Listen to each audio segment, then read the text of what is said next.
इससे पहले तो मैं इंदौर में ओपन माइक कर रहा था पोइट्री के लिए। अभी यहाँ आया हूँ तो यहाँ भी हो रहा है, तो अच्छी बात है। Live storm the live rostrum का बहुत बहुत धन्यवाद ये मंच देने के लिए। तो कुछ लघु कविता हैं मेरे पास और कोई एक दो शायरी हैं। तो कुछ हिंदी कविता हैं। तो पहली कविता है जिसकी इतनी भूमिका है कि समाज में जो भी कटाक्ष हमें मिलते हैं तो वो इकट्ठे होते जाते हैं हमारे अंदर, पर जिस दिन उनका प्रस्फुटन होता है तो वो किस रूप में होता है उसको कुछ शब्दों का रूप देने की कोशिश की है मैंने।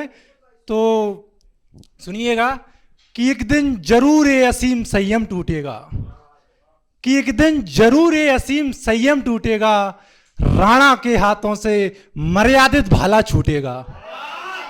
Thank you so much. कि एक दिन जरूर ये असीम संयम टूटेगा, राणा के हाथों से मर्यादित भाला छूटेगा, रण होगा अपनों से अपनों के गले कटेंगे, कि रण होगा अपनों से अपनों के गले कटेंगे, जो कांटे उगे धरा पर सब एक एक कर छटेंगे, ना लाज का भय होगा ना दीवारें रोकेंगी, ना समाज कुछ बोलेगा ना बातें टोकेंगी, मिट्टी के सवर खिलौने मिट्टी में जा मिलेंगे, बंजर हो चुकी जमी पर फिर सजर खिलेंगे, सब निशब्द रहेंगे जब ये अश्रुबाण फूटेगा, राणा के हाथों से मर्यादित भाला छूटेगा। Thank you so much. एक और लघु कविता है जो जरूर नहीं है कि मोहब्बत की जाए तो इंसानों से ही की जाए, कभी जानवरों से मोहब्बत करो तो एक ज़्यादा प्रतिफल मिलता है उसका। तो एक कविता मैंने अपने एक गाय के बछड़े पर लिखी थी, इस दिन उसका जन्म हुआ था। आज तो वो मतलब है नहीं है दुनिया में, लेकिन उसकी पर लिखी कविता आज भी है।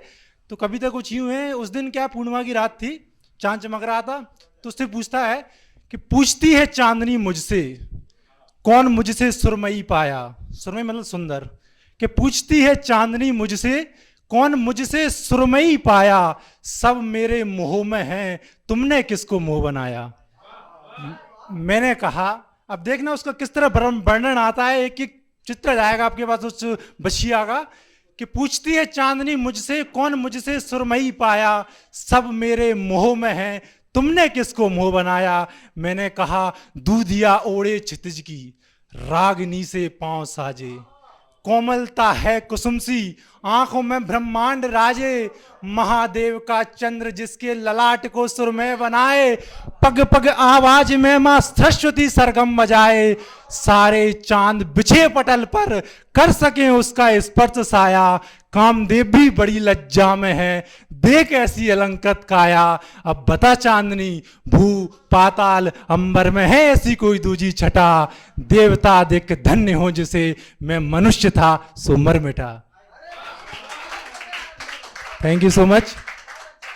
एक और लघु कविता है। जब कभी प्रेम में होता है और जब कोई पता चलता है कि उनकी प्रेयसी कहीं और है, तब वो कविता लगता है। हिंदी की अच्छी लघु कविता है, सुनिएगा, मन दीजिएगा। कि मन समर्पण के प्रणय में, मन समर्पण के प्रणय में हम पराजित हो गए, मन समर्पण के प्रणय में हम पराजित हो गए, स्वर्ग के संदिल सितारे स्वर्ण वन में खो गए।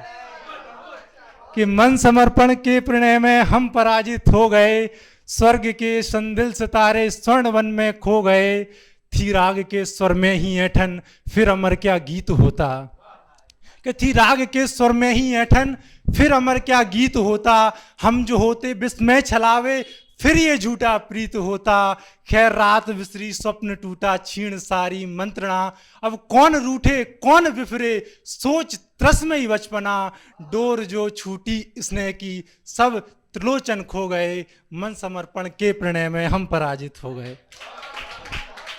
Thank you so much. एक छोटी सी नज्म है, अपना मन दीजिएगा, बिल्कुल सुहास भाई ध्यान दीजिएगा। कि तू चाह कर भी कभी घर से निकला ही नहीं, कि तू चाह कर भी कभी घर से निकला ही नहीं, इसी वजह से तेरे साथ कोई मसला ही नहीं, कि तू चाह कर भी कभी घर से निकला ही नहीं, इसी वजह से तेरे साथ कोई मसला ही नहीं, मुझे दुख है कि तेरा यार तुझे छोड़कर चला गया, मुझे दुख है कि तेरा यार तुझे छोड़कर चला गया, मगर अफसोस कि तू उसके बाद बदला ही नहीं, मुझे दुख है कि तेरा यार तुझे छोड़कर चला गया, मगर अफसोस कि तू उसके बाद बदला ही नहीं, और तू जिस झूठ के साथ किसी गैर के घर रह रहा है, ये सुनिएगा, ये शेर है कि तू जिस झूठ के साथ किसी गैर के घर रह रहा है, उसे पता है कि तेरा घर कभी जला ही नहीं। Thank you so much. एक और आप कोई पीएससी की तैयारी करने वाले या कॉम्पिटिशन तैयारी करने वाले होंगे, बिल्कुल है, तो कुछ सरकार के सताई हुई भी है, तो इस तरह उस पर लिखा है कि यहाँ हर एक रंगा है जुनून की अमृत लाली में, कि यहाँ हर एक रंगा है जुनून की अमृत लाली में, जग रहा अनवरत रातें सपनों की रखवाली में। कि हर एक रंगा है जुनून की अमृत लाली में, जग रहा अनवरत रातें सपनों की रखवाली में। परीक्षा पूछती है प्रश्न जब उससे काली बातों के, परीक्षा पूछती है प्रश्न जब उससे काली बातों के, ठिठक कर रह जाती एक टीस अंतर रूप गाली में। तब भी लगा यह सोचकर गढ़ने श्रम की एक और परिभाषा, कि तब भी लगा वह श्रम से गढ़ने श्रम की एक और परिभाषा, कि नहीं मिलती अनायास जीत किसी को सजी थाली में, कि नहीं मिलती अनायास की सजी थाली में। अंतिम बस 2 लाइन है, अंतिम बस 2 लाइन है, अपनी सीट लूंगा और कोरों को भी सुनना है। कि देखाओ जमाना सारा, कि देखाओ जमाना सारा ये भी दूर बहम होगा, कि देखाओ जमाना सारा ये भी दूर बहम होगा, हमसे अच्छा ढूंढने का सिलसिला हम पर ही खत्म होगा। Thank you so much.